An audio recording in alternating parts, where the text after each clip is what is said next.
শুনা কৰি আছা তোমালোকৰ প্ৰতিভা সন্ধানী পৰীক্ষা আৰু তোমালোকৰ যেটো সফুৰা বৃত্তি এই দুটা পৰীক্ষাৰ বাবে তোমালোকে বহুতে কমেন্ট কৰি আছা যে স্যাৰ আমাক তেনেকুৱা ভিডিও দিয়ক আমি পৰীক্ষাতে পাছ কৰিব পাৰো ছাত্ৰ ছাত্ৰীসকল মই আজি তোমালোকৰ বাবে ইম্পৰ্টেন্ট টপিক এটা আনিছো বা যেটো পৰীক্ষা তোমালোকৰ আহি থকা দেখা যায় সেইটো হৈছে চন্দ্ৰযান 3 ছাত্ৰ ছাত্ৰীসকল তোমালোকৰ চন্দ্ৰযান 3 ৰ বিষয়ে তোমালোকৰ যি কোনো এটা প্ৰশ্ন আহিবই পাৰে এটা বা দুটা তাতকৈ বেছিও আহিব পাৰে গতিকে তোমালোকে চাবই লাগিব চন্দ্ৰযান 3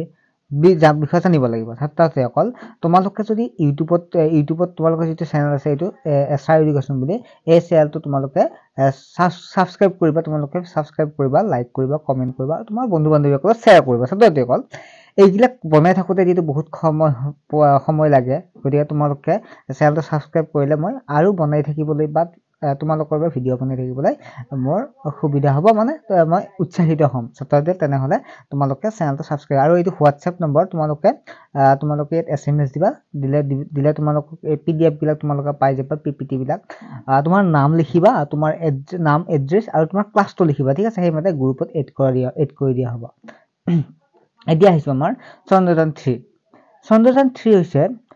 অবিক্ষেপণ কৰিবলৈ ভাৰতীয় মহাকাশ গৱেষণা সংস্থা যা ইছৰো বুলি কয় দ্বাৰা প্ৰেৰণ কৰা তৃতীয় ভাৰতীয় চন্দ্ৰ অভিযান আমি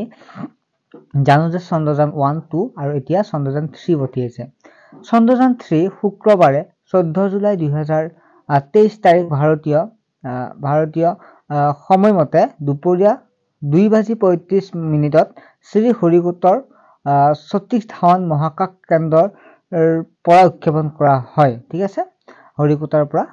চন্দ্ৰযান 3 টো উৎক্ষেপণ কৰিছিল তোমালোকৰ বাবে বহুত ইম্পৰ্টেন্ট প্ৰশ্ন মহাকাশ যানখনে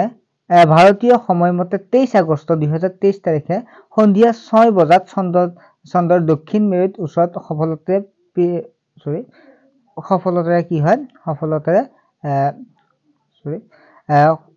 অৱতৰণ কৰিছে ওকে আমি তোমালোকে গম পালা যে কি হয় ভেৰি ইম্পৰ্টেন্ট প্ৰশ্ন এইটো যে কি হয় কেতিয়া চন্দ্ৰযান মানে লেন্ডিং হৈছিল অৰ্থাৎ অৱতৰণ কৰিছিল তোমালোকে জানা যে তোমালোকক 6 বজাত তোমালোকে দেখা পাইছিলা যে স্কুল বিলাকত তোমালোকে দেখা পাইছিলা লাইভ প্ৰসেছক তোমালোকক দেখুৱা হৈছিল তোমালোকে এটো জানা আৰু তোমালোকে বহুত ইম্পৰ্টেন্ট এইগিটা প্ৰশ্ন তোমালোকৰ বাবে ঠিক আছে ইয়াৰ সৈতে ভাৰতৰ চন্দ্ৰৰ দক্ষিণ মেৰুত সফলতাৰে মহাকাশ যান অৱতৰণ কৰা প্ৰথমখন দেশ এতিয়া তোমালোকে আৰু এটা ইম্পৰ্টেন্ট প্ৰশ্ন হ'ল যে চন্দ্ৰৰ দক্ষিণ মেৰুত পদাৰ্পণ কৰা প্ৰথমখন মহাকাশযানে হৈছে চন্দ্ৰযান 3 যিখন ভাৰতে পঠিয়াইছে আমাৰ বাবে গৌৰৱৰ কথা হয় নহয় আমাৰ গৌৰৱত আমাৰ কি হয় আমি বহুত ভাল লাগে হয়নে আমি পৃথিৱীৰ ভিতৰত এখন দেশ যিখনে দক্ষিণ মেৰুত সফলতাৰে মহাকাশযান অৱতৰণ কৰিছে হয়নে গতি আমাৰ ভাল লাগে গতিকে আৰু এইখন হৈছে প্ৰথমখন দেশ আৰু যদি আমি চাও চন্দ্ৰত অৱতৰণ কৰা চতুৰ্থখন দেশ হৈছে হিচাপে পৰিগণিত হয় গতিকে তোমালোকে যে চন্দ্ৰযান 3 যিটো আমাৰ ভাৰতে পঠিয়াইছে গতিকে তোমালোকৰ ভাল লাগিছে নিশ্চয় হয় নে নহয় গতিকে তোমালোকে মন ৰখাটো বহুত গুৰুত্বপূৰ্ণ কিয়নো আমাৰ গৌৰৱৰ কথাখিনি আমি যদি নাজানো হয় নহয় চন্দ্ৰযান 3 বিষয়ে নাজানো তেতিয়া আমাৰ বহুত লাজ লগা কথা হৈ পৰে হয়নে গতিকে তোমালোকে মনত ৰাখিবা এতিয়া চাও চন্দ্ৰযান 3 তিনিটা মুখ্য অংশ আছে হয়নে প্ৰপালচন মডিউল বিক্ৰম লেণ্ডাৰ আৰু প্ৰজ্ঞান ৰোভাৰ বহুত ইম্পৰ্টেন্ট প্ৰশ্ন এইটো তোমালোকৰ চন্দ্ৰযান 3 অংশ কেইটা আছিল মুখ্য অংশ কেইটা আছিল ওকে তোমালোকে জানা ইয়াৰ ওপৰত প্ৰপালচন মডিউল মানেনো কি ইয়াৰ প্ৰপালচন মডিউলটো যোগাযোগ ৰিলে উপগ্ৰহৰ দৰে আচৰণ কৰিব পাৰে ঠিক আছে 2 নম্বৰটো হৈছে মহাকাশযানে 100 কিলোমিটাৰ উচ্চতাৰ চন্দ্ৰ কক্ষপথত উপনীত নোহোৱালৈকে প্ৰপালচন মডিউলৰ লেণ্ডাৰ আৰু ৰোভাৰ যুক্ত গাঁথৰিটো মহাকাশলৈ ঠেলি দিয়া অব্যাহত ৰাখিব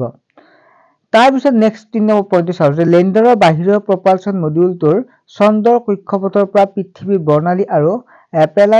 পেলাৰিমেট্ৰিক জোখ অধ্যয়ন কৰিবলৈ ব্যৱহাৰযোগ্য গ্ৰহ পৃথিৱীৰ স্পেসকো যেটো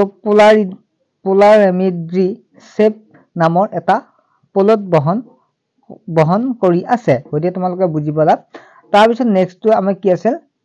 নেক্সট কি হ'ব লেণ্ডাৰ চন্দ্ৰযান 3 লেণ্ডাৰৰ মাত্ৰ 4টা থ্ৰটল সক্ষম ইঞ্জিন থাকিব যেটো আছিল অতিৰিক্তভাৱে চন্দ্ৰযান 3 লেণ্ডাৰত লেজাৰ ডপলাৰ ভেলোচিটি সজ্জিত কৰা হৈছিল হয় নহয় এটা তোমালোকে মনত ৰাখিবা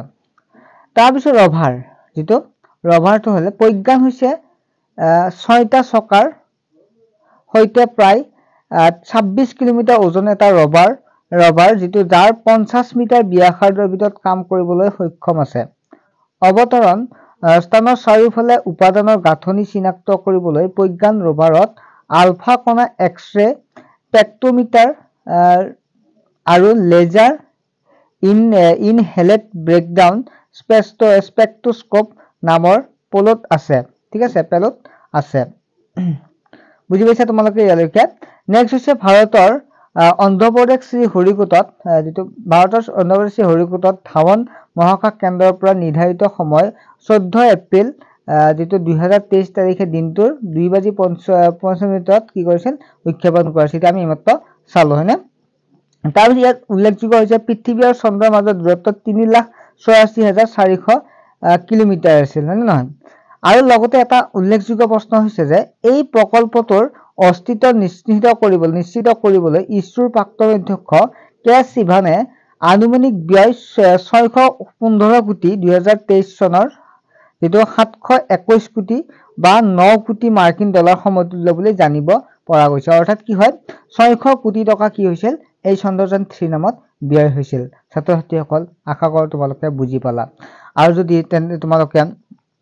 ভিডিওটো বুজি পালে নহব তোমালোকে মনত ৰাখিব লাগিব হয় নহয় আমি ভিডিওটো চাই গলে নহব মনত ৰাখিব লাগিব যদি ভিডিওটো তোমালোকক কিছু হলেও উপকৃত কৰিছে তেনে হলে চেনেলটো সাবস্ক্ৰাইব কৰিব একেবাৰে নপৰিবা 2000 বন্ধুৰে শ্বেয়াৰ কৰিবা পৰীক্ষা ভাল হওক তোমালোকে জানে তোমালোকৰ জ্ঞানৰ পৰীক্ষাৰ বৃদ্ধি হওক তাৰ বাবে মই সদায় ভিডিও দিবলৈ চেষ্টা কৰিম ঠিক আছে অন্য এটা ভিডিওত তোমাক লগ পাম আজিলৈকে বাই